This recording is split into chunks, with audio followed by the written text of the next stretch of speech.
Deep in the mountains of old Japan, two monks were walking home to their monastery.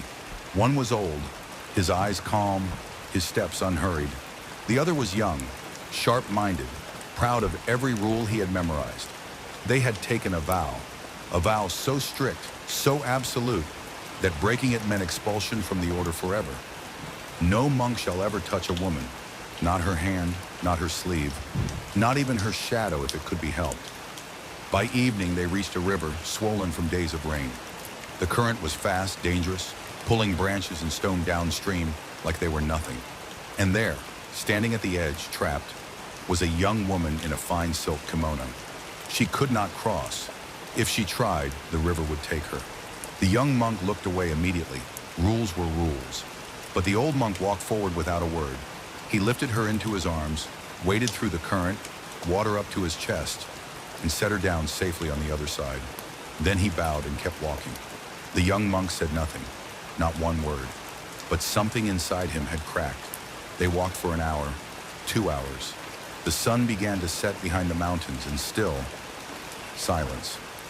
The young monk's jaw was tight, his hands clenched.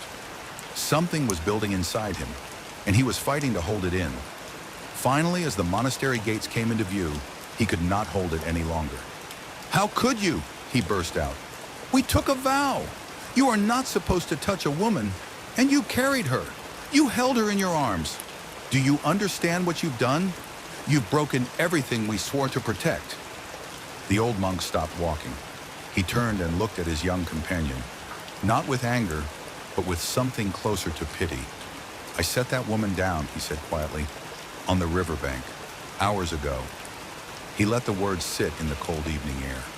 "But you," the old monk continued, "you have been carrying her this entire time." The young monk froze. His mouth opened, but no words came. And in that silence, he understood. The old monk had done the act and released it. No guilt, no story attached, no weight. But the young monk had done nothing at all. And yet, for 2 hours, he had built an entire prison in his mind. Judgment, anger, righteousness. And he had been dragging it, step after step, mile after mile, letting it poison every moment of the walk home.